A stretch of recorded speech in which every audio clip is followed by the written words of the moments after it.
el valor del Evangelio, el Evangelio. Ahora, ¿sabes algo? Una cosa es haber oído el Evangelio y su mensaje, y otra cosa es que realmente mi vida haya sido transformada por el poder del Evangelio. Porque hay personas que han oído el Evangelio muchas veces, sin embargo no han experimentado todavía la transformación y el cambio, la revolución que el Evangelio trae. ¿Te acuerdas cuando Pablo fue a predicar a Tesalónica? Dice que vieron el poder del Evangelio de tal forma que la gente no creyente dijo: estos que trastornan el mundo han llegado aquí, son una epidemia, una plaga, échenlos de aquí. Porque la gente veía el Evangelio en acción, transformando a la vida de la gente, no haciéndoles más religiosos, sino transformándoles. Entonces dijeron: estos que trastornan el mundo son unos revolucionarios, donde ellos llegan, hay un cambio tremendo, ¿verdad? Aquí también han llegado, qué peste, que se vayan. Que Dios diga eso de nosotros, hermanos. ¿Verdad? Que la gente diga eso de nosotros. Ahora, hay personas, hermanos, que han oído el Evangelio, pero no lo predican, ¿verdad? Se avergüenzan del Evangelio. Y yo quiero hacerte una pregunta muy directa, hermano. ¿De qué te avergüenzas? Porque vivimos en un mundo donde la gente no tiene vergüenza, ¿verdad? No tiene vergüenza para respaldar la violencia, no tiene vergüenza para respaldar la inmoralidad, no tiene vergüenza para respaldar el aborto. Tú sabes que hay muchos más miles de seres inocentes muertos que en cualquier otra guerra, ¿verdad? No tienen vergüenza para defender la rebelión, no tienen ninguna vergüenza. Los medios de comunicación se paran, ¿verdad? Y no tienen ninguna vergüenza. Yo me hago esta pregunta, iglesia, te la hago a ti: ¿de qué te avergüenzas tú? Porque vamos a empezar por este versículo, Romanos, acompáñame, por favor, si no estará aquí en la pantalla, lo vais pasando, Evelyn, por favor. Romanos 1, 16. Pablo tiene que ir a Roma. Y Roma era la capital del imperio, el lugar de mayor lujo, de mayor ostentación, pero de mayor corrupción. Dice que la homosexualidad era el 90% en aquella época en Roma. La gente se jactaba no de estar casado con una mujer, sino de mantener relaciones homosexuales en aquella época. Y Pablo, cuando llega allí, a este lugar, fijaros lo que dice: porque no me avergüenzo del Evangelio, porque es poder de Dios para salvación a todo aquel que cree, al judío primeramente y también al griego. Porque en el Evangelio la justicia de Dios se revela por fe y para fe, como está escrito: mas el justo por la fe vivirá. Ahora yo quiero que nos hagamos una pregunta. El mensaje de hoy es muy sencillo. ¿Qué es el Evangelio bíblico? ¿Qué significa la palabra Evangelio? Aparece 92 veces en el Nuevo Testamento, ¿verdad? Y significa literalmente buenas noticias. ¿Puedes repetir esto conmigo? Buenas noticias. Otra vez, buenas noticias. Bien, ahora, en la imagen que hay con eso, tienes que captarla bien, ¿verdad? Cuando nos hablan de esta palabra, Evangelio, buenas noticias, la imagen que tú tienes que tener es una batalla. Se ha librado una batalla y ese ejército ha ganado la batalla. Y el mensajero corre y corre y corre veloz y llega a la ciudad y da buenas noticias. Hemos ganado. Hemos sido vencedores. Ese es el origen, ¿verdad? Buenas noticias significa un mensajero que porta un mensaje de victoria desde el campo de batalla. Y hermanos, Cristo nos manda a nosotros, Pablo dice, proclamar el Evangelio. ¿Qué es proclamar el Evangelio? Es proclamar buenas noticias de que Él ha ganado la batalla. Cristo ha vencido, ¿verdad? Evangelio significa declarar buenas noticias de salvación a personas que están heridas, esclavas, atadas y destruidas sobre el pecado. Es llevar ese mensaje de salvación. La palabra salvar, para que me entiendas bien lo que te estoy explicando, significa que Dios me saca de un sitio del cual yo no puedo salir solo. Imagínate un señor que está en un rascacielos de 40 pisos, el rascacielos está totalmente ardiendo y él está en el último piso, ¿verdad? Bueno, si se tira, se mata, y si va por las escaleras, se queda a la barbacoa, ¿verdad? Entonces, a menos que alguien vaya ahí desde un helicóptero y lo rescate, no tiene opción. Esa es la condición de todo ser humano. Salvar significa sacar a una persona de una condición espiritual de la cual él nunca puede salir por sí mismo. Y la buena noticia del Evangelio significa eso, ¿verdad? Que Cristo ha vencido, que Cristo nos ha dado victoria sobre el pecado y sobre la muerte para toda la humanidad, ¿verdad? Y Él lo ha conseguido por la obra completa en la cruz del Calvario y la ha ratificado con su resurrección, su ascensión, sentándose a la diestra de Dios. Romanos capítulo 5, versículo 8. Pablo vuelve otra vez a proclamar aquí en este versículo, en este pasaje. Fíjate lo que dice: más Dios muestra su amor para con nosotros, en que siendo aún pecadores, Cristo murió por nosotros. Pues mucho más, estando ya justificados en su sangre, por él seremos salvos de la ira, porque si siendo enemigos fuimos reconciliados con Dios por la muerte de su Hijo, mucho más, estando reconciliados, seremos salvos por su vida. Y no solamente esto, sino que también nos gloriamos en Dios por el Señor nuestro Jesucristo, por quien hemos recibido ahora la reconciliación. Así que recuerda esto: el Evangelio son nuevas noticias, buenas noticias de parte de Dios para cada persona que no puede salir de esa situación espiritual en la que se encuentra sin la intervención de Dios. Ahora, ¿cuáles son los ingredientes del Evangelio? Cuando tú miras las religiones del mundo, te das cuenta de que muchas de ellas están basadas en leyendas o en libros, ¿verdad? No en hechos comprobables. Por ejemplo, el budismo, ¿no? O cualquier otra religión, ¿no? Toda la mitología griega y la mitología romana estaba basada en historias de dioses, de héroes, etc. Entonces, bueno, nosotros, hermanos, ¿de quién hablamos? ¿Lo nuestro qué es? ¿Una historia, un cuento chino, algo que alguien se inventó y escribió ese libro? ¿Qué es? Fíjense, 1 Corintios capítulo 15, versículo del 1 al 5.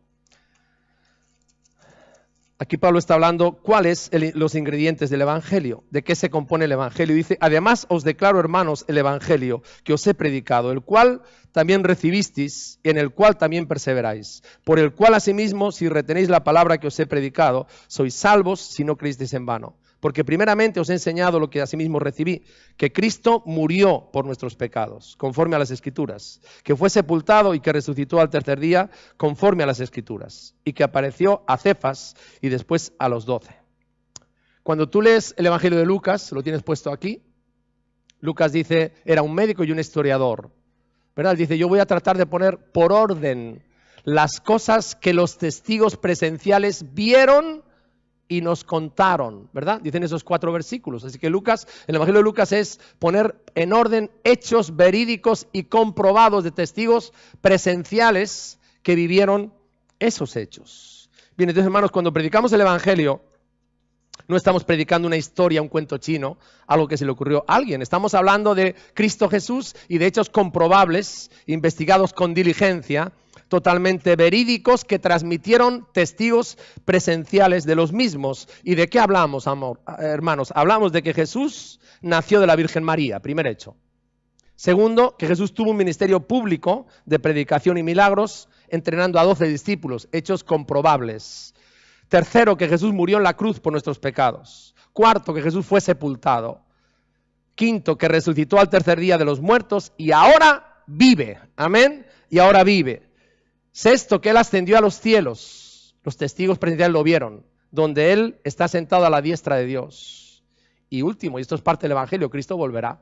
Maranata, Cristo volverá, hermanos. Él volverá para juzgar a vivos y muertos. Y escúchame, y Él reinará, a pesar de quien le pese. Él reinará para siempre por los siglos de los siglos. Los reinos de este mundo caerán, Babilonia caerán, pero el reino de Jesús permanecerá para siempre, por los siglos de los siglos. Hermanos, el Evangelio tiene un protagonista, que es Cristo. Y el Evangelio se compone de hechos históricos y comprobables, incluso el último, ¿verdad? Cristo volverá y dice que todo ojo le verá. Que Él volverá no es un cuento chino, Él va a volver, querido. Igual que vino, Él volverá. Él vino. Él se hizo hombre, ¿verdad? En una época concreta, cuando estaba Augusto César, Poncio Pilato, con personajes históricos y reales. Cristo se encarnó y esa es la historia de la Navidad. Igual que eso fue comprobado y está comprobado históricamente, hermanos. Cristo volverá históricamente y todo ojo, ¿verdad? Todo ojo le verá. Ahora, ¿de qué se compone el mensaje? Yo he tomado una iniciativa en esta mañana de pedir a 5 hermanas que nos digan ¿qué predicamos a las personas? ¿Qué tenemos que predicar a las personas cuando nosotros damos el mensaje del Evangelio? Y vamos a hacerlo de una forma muy sencilla. Voy a pedir aquí que vayan pasando. Primero Joana, después Gabriela, que esté lista, Ruth, Deyanira y Oneida. Espero que las 5 vienen preparadas y nos van a ayudar rápidamente aquí y lo van a ver realmente en qué consiste realmente el mensaje del Evangelio. Joana. Muy bien, gracias. A ver, espérate, quédate aquí y quédate aquí al lado. Queremos hacerlo de una forma visual con la mano, ¿vale? Entonces, la primera parte del mensaje es este dedo, el dedo pulgar. ¿Lo ves aquí? El dedo pulgar, ¿no? A ver, Evelyn, tenemos que seguir el orden, por favor. Si no, es la anterior, ahí, ¿ok? Gracias, ¿vale? El dedo pulgar y el mensaje tiene que ver con que el cielo es un regalo y con que no se gana ni se merece. A ver, Gabriela, muy bien, gracias. Muy bien, bien, lo tenemos ahí, el hombre, el estado del hombre, ¿no? La siguiente parte del Evangelio, la tercera, de Yanira. Jesucristo, el infinito, Dios. No, a ver, nos falta, ¿quién tiene la parte de Dios? Aquí, Ruth, aquí. Ok, vamos a poner las cosas en orden. A ver, que cojas tu mano, ¿vale? Tenemos que aprender lo que es el Evangelio como si fuéramos niños pequeños, de una forma muy sencilla. ¿Bien? ¿Ok? ¿Tienen la mano ahí o no? A ver, háganse niños por 2 minutos, por favor. Venga, no sean tan serios. Vale, entonces mano derecha. Bien, entonces acuérdate, son 5 verdades las que proclama el Evangelio. La primera con este dedo es gracia. Gracia, ¿verdad? Después viene hombre, Dios, Cristo y fe. ¿Vale? Lo repetimos. Gracia, hombre, Dios, Cristo y fe. Dios les bendiga, hermanas. Muchas gracias. Muy buen trabajo. Muchas gracias. Muchas gracias. Bien, entonces ese es el contenido, ¿verdad?, del mensaje del Evangelio. Ahora, hay 3 efectos, fíjate, que el Evangelio tiene que hacer en nuestra vida.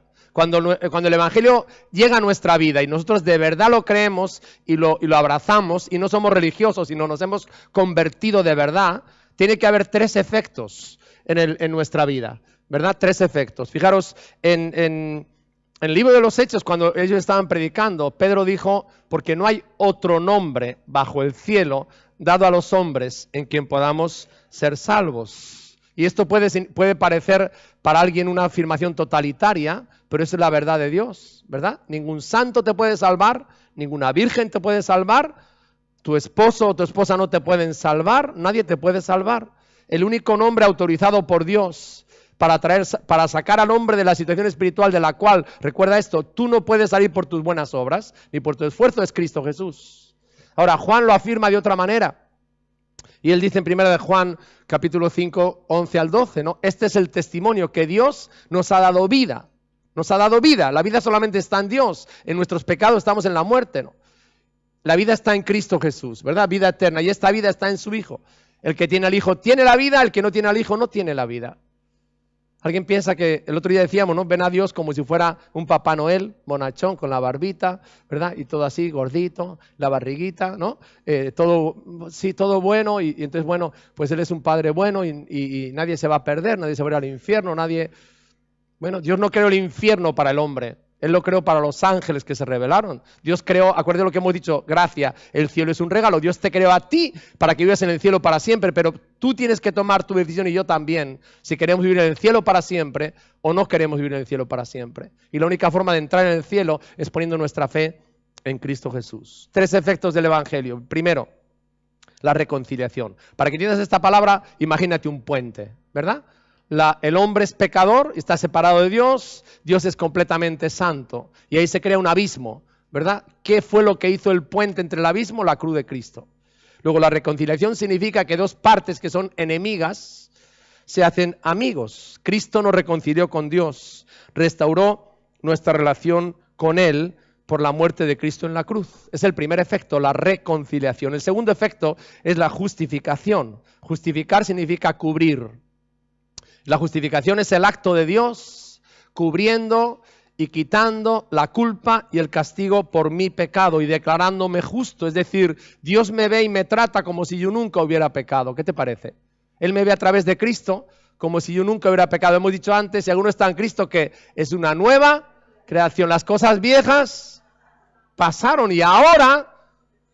El problema que tenemos, queridos hermanos, los que ya hemos recibido a Cristo, es que a veces no nos vemos como Dios nos ve. Me sigo viendo culpable, me sigo viendo condenado, me sigo viendo con el fracaso que cometí y no me veo como Dios me ve, que Él me perdonó y me liberó y ya soy una nueva creación, una nueva mujer, un nuevo hombre, ya lo soy. Esa es mi nueva identidad y tengo que vivir en esa nueva identidad que yo tengo. Bien, justificación. Y lo tercero, fijaros Romanos 5.1 que dice, justificados pues por la fe tenemos paz para con Dios por medio de nuestro Señor Jesucristo. Y la palabra redención, lo van a entender muy bien, es rescate. Cuando una persona es secuestrada, los secuestradores ¿qué piden? Un rescate. Bien, entonces, ¿cuál es la situación del hombre en el pecado? Que está esclavo del pecado, ¿no? ¿Y qué hace Cristo? Cristo lo que hace al morir en la cruz, que es que nos libera de la esclavitud del pecado. Conoceréis la verdad y la verdad os hará libres. Él dijo antes, todo aquel que comete pecado, y todos los que estamos aquí cometemos pecado, somos pecadores, violadores de la ley, esclavos del pecado. Y el único que ha roto esas cadenas de esclavitud es Cristo Jesús. Él pagó todo el precio en la cruz para romper esa esclavitud en la cual nosotros vivíamos, ¿verdad? Romanos 3:24 dice, siendo justificados gratuitamente por su gracia, mediante la redención que es en Cristo Jesús. Y yo quiero presentarles en esta mañana a una mujer que ha experimentado los 3 efectos del poder del Evangelio, Sandra. Y ella nos va a compartir de una forma sencilla su testimonio, ¿verdad? Cómo estaba su vida en el pasado sin conocer a Cristo, cómo conoció a Jesús y cómo Cristo le... Amén, gracias. Muchas gracias. Muchas gracias. El Evangelio transforma nuestras vidas. Y yo quiero mostrar 4 aspectos importantes de esa transformación, ¿verdad? Cuando yo creo en Cristo y recibo el Evangelio en mi vida, esas buenas noticias, ¿te acuerdas? La palabra de Dios dice que soy una nueva criatura, que hay un nuevo nacimiento, que el confesar a Cristo como mi Señor y mi Salvador es un paso de fe, ¿verdad? El arrepentirme de mis pecados y creer en Él es el comienzo de una nueva experiencia, que Él me reconcilia con Él, me justifica y me redime, y que ahora tengo una nueva identidad en Cristo Jesús, ¿verdad? Entonces, el Evangelio hace posible que mi vida esté centrada en Cristo, esté centrada en la cruz. Y eso quiere decir, queridos, que tiene que afectar a todas las áreas de mi vida, porque si no, no me he convertido, soy un religioso. Cuando en mi vida no hay transformación, cuando el Evangelio no afecta a todas las áreas de mi vida, ¿verdad? Estoy simplemente en una actitud completamente religiosa. Y quiero mostrar la primera, fíjate, es que una vida centrada en el Evangelio es una vida de sufrimiento provechoso. Vaya hombre, pastor, lo que lo quiero decir esta mañana. Pues sí, como he dicho al principio, ese Evangelio de que cuando tú te conviertes todo te va bien y no tienes ningún problema, Jesús nunca lo predicó. Ese es un falso Evangelio. Jesús dijo, si vienes en pos de mí, pues te va a pasar como al maestro. ¿Qué le han hecho al maestro? Le han perseguido, le han malentendido, le han injuriado, o sea, espera. Una vida de seguimiento de Jesús y discipulado es una vida que no va a ser fácil, es una vida eterna, es una vida plena, pero Jesús nunca nos dijo, ¿verdad?, que no íbamos a tener problemas. Entonces, una vida centrada en el Evangelio, hermano, escucha bien esto, es una vida de sufrimiento provechoso. Y nuestro sufrimiento no es en vano.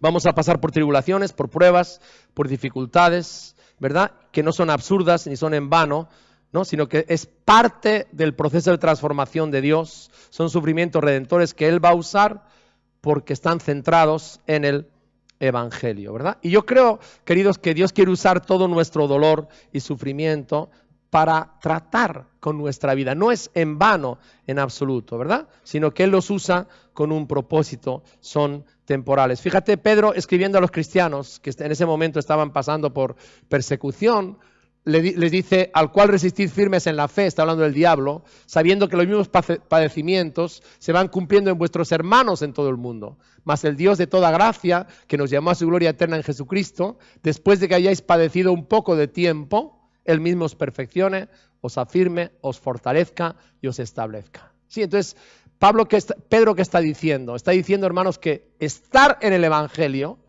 implica una vida de sufrimiento. ¿Cuántos dicen amén a eso, verdad? Sí, eso choca hoy en día, porque nos están predicando mucho falso evangelio, ¿verdad? Conviértete y vas a tener el coche de tus sueños, el chalet de tus sueños, la casa de tus sueños, pacta con no sé quién, hermano, eso es falso evangelio. Jesús nunca predicó eso, ¿verdad? No predicó eso, nunca lo predicó y tenemos que tener el evangelio tal como Él lo predicó. Lo segundo, una vida centrada en el evangelio es una vida de perdón. Para mí, lo más tremendo de ayer, lo que me impactó, es cuando una persona que está en el grupo de hogar se rompió. Y dijo, todavía no he podido perdonar a esta persona. Y empezamos a ministrar al Señor. Entonces, mira una cosa, querido. Si tú has abrazado el Evangelio de verdad, Si el Evangelio está en el centro de tu vida tiene que ser una vida de perdón. Porque la persona perdonada por el Señor para recibir el Evangelio se convierte en un perdonador. La persona perdonada no puede convertirse en un airado, en un rencoroso, o como decían de Sandra, ¿no? El que me la hace me la paga. Entonces, hermanito, si tú eres mi hermano, pero ya no te saludo, porque me la debes. Hermanos, eso no cabe en el Evangelio. No cabe en el Evangelio. La persona perdonada, cuando realmente hemos recibido el Evangelio, se convierte en un perdonador. Nosotros perdonamos a los que nos ofenden y dejamos de culparles por lo que nos hicieron. Les dejamos libres. Ayer hablábamos en el grupo de hogar, la falta de perdón, querido, aprende esto, es una cárcel donde tú estás metido y has metido al otro. Y dime en la cárcel qué puedes hacer tú. Cuando una persona entra en prisión, su vida se para, se colapsa. Ni familia, ni hijos, ni trabajo, ni nada. Está colapsado. Y el perdón, la falta de perdón, hermano, nos colapsa. Es una deuda que no te deja ir adelante, ¿verdad? Y es curioso, hermanos, el énfasis que Jesús da a la necesidad del perdón. Mateo 18, 21 y 22 lo dice bien claro, ¿verdad? Dice, entonces se le acercó Pedro y le dijo, Señor, ¿cuántas veces perdonaré a mi hermano cuando pegue contra mí? Porque a Pedro en la sinagoga le habían dicho 7 veces, ¿vale? Pedro perdona 7 veces, a la octava se la mandas, ¿verdad? Eso le habían enseñado. Llega Jesús y dice, no, Pedro, te han enseñado mal. Pues, sí, porque yo he venido aquí a revertir la maldición de Lamec. Lamec dijo, el que me la haga a mí, 70 veces me voy a vengar de él. Y Jesús, ¿qué dice? Muy bien, Pedro, hay que revertir la maldición de Lamec desde Génesis. Y entonces, ¿qué es la cuestión? El que te la haga a ti, perdónale 70 veces 7, igual a, perdónale siempre. No cabe otra cosa en el reino de Dios. No cabe otra cosa en el Evangelio. Pablo, escribiendo a los Efesios, les dice, airaos, pero no pequéis. Fíjate esto, no se ponga el sol sobre tu enojo. O sea, no te acuestes sin perdonar a alguien o sin pedir perdón a alguien que te ofendió. No te acuestes, o sea, un solo día, 24 horas. Días atrás estaba ministrando a alguien y me dice, pastor, ¿qué hago? Tengo un problema con alguien muy íntimo mío y llevo 10 años sin perdonarle. Y yo le dije esto, le dije, bueno, ¿qué quieres? ¿Quieres salud o quieres empezar a tener problemas de estómago, de artritis? Porque la falta de perdón es impresionante, hermanos, las consecuencias que trae. Trae problemas económicos, ataduras de diferente clase. Sí, eso es lo que la palabra enseña. Elige tú qué quieres. ¿Quieres seguir otro año más sin perdonar y seguir cosechando las consecuencias de eso? ¿O realmente tú necesitas el perdón de Dios? Porque, hermano, yo necesito el perdón de Dios cada día. ¿Tú lo necesitas? Yo lo necesito cada día. Y el Señor dice, Él no me va a dar el perdón si yo no perdono al que me ofendió. Esa es la ley que Él ha establecido. Él no me va a dar el perdón que yo necesito cada día, a menos que yo determine perdonar a la persona que me ha ofendido a mí. Había una vez un viejito, Pepe, vamos a llamarle Pepe, que se estaba muriendo. Y por muchos años había vivido enemistado de Paco, que era su mejor amigo. Como veía que se moría, quería dejar las cosas en paz, todo arreglado antes de morir, y le mandó llamar. Le mandó un mensaje a Paco, le dijo, por favor, tráiganmelo. Y ahí se presentó Paco al borde de su cama y le dijo, mira, tengo miedo de entrar en la eternidad, sé que me voy a morir lleno de rencor contra ti, que has sido mi mejor amigo.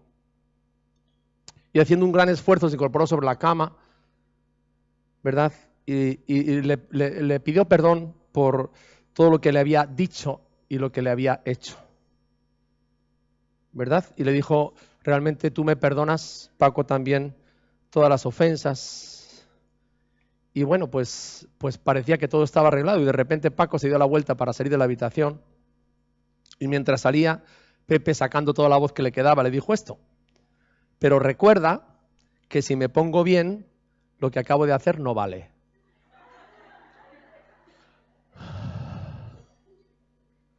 ¿Sabéis que hay un pájaro que le llaman el Clark cascanueces? Bueno, esta ave recoge más de 33.000 piñones. ¿Saben lo que son los piñones? Las cositas que tienen las piñas dentro. Tiene 33.000 piñones y los esconde en montoncitos de 3 o 4, cada uno en 7.000 lugares diferentes del bosque. Ahora, tiene una memoria tan asombrosa, ¿verdad?, que durante todo el invierno vuelve a cada uno de los 7.000 sitios para comer los 3 o 4 piñones que hay en cada sitio. Y yo te pregunto, ¿qué guardas tú? ¿Cuántas ofensas guardas tú en tu corazón? ¿Verdad? Hay una frase que he descubierto preparando esta palabra que me impactó. Y dice esto: el resentimiento es cuando tú te tomas el veneno y esperas que tu enemigo se muera. Te lo repito. El resentimiento, la falta de perdón, es cuando tú te tomas el veneno, porque eso te envenena, y estás esperando que tu enemigo se muera. No se va a morir. ¿Sabes quién se va a morir, no? Eso es el resentimiento. Entonces, hermanos, una vida centrada en el Evangelio es la vida de personas que han sido perdonadas una tremenda deuda y no pueden vivir de otra forma. No hay otra manera de vida para ellos. Y acordaros que todos nos ofendemos y nos faltamos muchas veces, sino vivir perdonando constantemente. El tercer efecto, una vida centrada en el Evangelio, es una vida de amor incondicional. Cristo nos ha perdonado y nos ha amado de una manera incondicional. Su amor es eterno y es incalculable. Él nos conoce completamente, sabe cómo somos, ¿verdad? Los errores que vamos a cometer, y aún a pesar de eso nos ama. Anoche, cuando hablábamos de este tema en la mitad del grupo de hogar, yo les decía esto: los seres humanos somos así, ¿verdad? Si te portas bien, le decimos al niño, te doy un beso, y si te portas mal, no te quiero. Sí, eso hacemos, ¿verdad? Con los niños, educándoles. Es una educación incorrecta, porque, hermanos, Dios, nos portemos bien o nos portemos mal, Él nos ama incondicionalmente. Amén. Ese es el Evangelio, hermano, y esa es la gracia. A pesar de mi conducta, a pesar de mi rebeldía contra Dios, a pesar de que yo le doy la espalda, a pesar de que no le obedezco en tantas ocasiones, Él por eso no me deja de amar, sino que su amor está por encima de mi conducta. Y Él espera, hermanos, y ahí está el reto, que yo trate a los demás de la misma manera. Y te confieso algo, me cuesta mucho. Me tiene que ayudar el Señor, ¿verdad? Me cuesta, porque esa es la forma de proceder de Dios, que Él nos ama incondicionalmente. Primera de Juan, capítulo 4, el 10 y el 11, ¿verdad? Dice: en esto consiste el amor, no en que nosotros hayamos amado a Dios, sino en que Él nos amó a nosotros y envió a su Hijo en propiciación por nuestros pecados. Amados, si Dios nos ha amado así, de esa forma, de esa manera, también debemos nosotros amarnos los unos a los otros. Hermanos, cuando yo estoy en el centro del Evangelio, mi vida tiene que tener esa proyección, ¿verdad? Un amor incondicional, sin limitaciones ni condiciones. No esperamos nada a cambio, porque así nos amó Él. Y la cuarta evidencia de que el Evangelio es el centro de mi vida, hermanos, es que una vida centrada en el Evangelio es una vida de misericordia. ¿Sabes lo que es la misericordia? Es no darle a la persona lo que se merece, sino darle lo que no se merece. Eso fue lo que Cristo hizo conmigo. ¿Sabes lo que tú y yo merecíamos? El infierno, la muerte y la liquidación, porque hay una ley en la palabra que dice que la paga del pecado, ¿cuál es? La muerte. La paga terrible, dice el original. La paga miserable del pecado es la muerte. Eso es lo que Dios nos tenía que haber dado a cada uno de los que estamos aquí. Sin embargo, Dios no nos dio eso. Nos dio en primer lugar misericordia durante mucho tiempo, ¿verdad? Y en segundo lugar nos encontró por la fe y el arrepentimiento y nos salvó, nos cambió, nos transformó y nos dio el regalo de la vida eterna. Gloria al nombre de Jesús. Esa es la misericordia. Dios nos ha dado lo que no nos merecemos. Quizás uno de los versículos más bonitos del Antiguo Testamento está en Miqueas, ¿verdad? Dice: ¿qué Dios hay como tú? Tú no eres como los ídolos, ¿verdad? Que perdona los pecados del resto de tu heredad y que se deleita, dice Miqueas, se deleita, se regocija en hacer misericordia. Es decir, personas que se merecen la muerte y la destrucción, la aniquilación total, Dios se alegra y se regocija en que tengan vida eterna con Él para siempre, ¿verdad? Eso es lo que regocija el corazón de Dios, y eso es lo que los fariseos y los escribas no podían aguantar de Jesús. ¿Por qué está aquí con estas personas tan pecadoras? Pecadoras notorias, prostitutas, publicanos, ladrones, corruptos, etcétera, etcétera. Y Él, en vez de fusilarlos con su lengua, de condenarlos, Él les da misericordia. ¿Cómo es esto? Y el mote que le pusieron es amigo de pecadores. Le dijeron que come con ellos. Porque, hermanos, Jesús es el corazón de Dios. ¿Y el corazón de Dios qué es? Es un Dios que se deleita en hacer misericordia.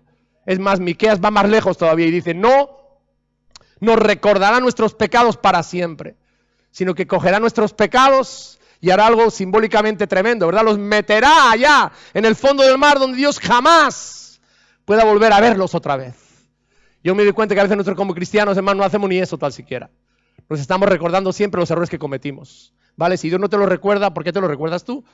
Si Él ya los perdonó, ya los lavó. Bajo su sangre, todo ese pecado quedó cubierto. Y es más, Dios ha puesto un cartel y te ha dicho, no pesques más ahí, que ya están perdonados, ya están libres, ya está la cuenta cancelada. Gloria al nombre del Señor. Él es un Dios de misericordia, hermanos. El centro del Evangelio es la misericordia de Dios. Ahora, yo quiero terminar en esta mañana haciéndote un llamado, a ti personalmente, ¿verdad? Pon tu nombre ahí. Yo te pregunto dos cosas importantes, que las tienes en la pantalla para que no se te olviden estas dos preguntas. La primera es, ¿has llegado tú al convencimiento en tu vida espiritual que si murieras hoy, tuvieras que presentarte ante Dios, porque la vida no la tiene garantizada nadie, irías al cielo? Jesús dijo esto, de cierto te digo, el que cree en mí tiene vida eterna. Y la segunda pregunta es, suponte que murieras hoy y te presentaras delante de Dios y Él te preguntara por qué razón debo dejarte entrar en mi cielo. ¿Tú qué le responderías? Juan dice, mas a todos los que le recibieron, a los que creen en su nombre, les dio la potestad de ser hechos hijos de Dios. Yo quiero darte en esta mañana las noticias de Dios, buenas noticias. Son noticias de salvación. Dios te quiere sacar de ese lugar donde tú estás y tú no puedes salir de él. Y noticias de victoria, ¿verdad? Lo primero, déjame que te lo diga con mucha claridad, Jesús te ama mucho. Tú eres una persona especial para Él. Él te creó con un propósito. Él te invita hoy a que tú reconozcas que eres pecador y te arrepientas de tus pecados, porque no puedes salvarte a ti mismo. En tercer lugar, Jesús es misericordioso, pero Él es justo. Él es justo, ¿verdad? Y Él no tendrá por inocente al culpable, nos han dicho antes nuestras hermanas. En tercer lugar, Jesús es el Hijo de Dios, es el eterno Dios hecho hombre, ¿verdad? Y Él hizo algo por ti que nadie jamás ha hecho. Si no hubiera habido nadie en toda la tierra, lo hubiera hecho. Incluso murió por ti en la cruz, fue sepultado por ti y resucitó por tus pecados. Y Él te compró un lugar en el cielo, el cual te ofrece gratuitamente. Y en esta mañana Él te está invitando a que hoy y ahora tú decidas la decisión más importante de tu vida, poner toda tu confianza en Él para ser salvo y tener vida eterna. Inclina tu cabeza un momento.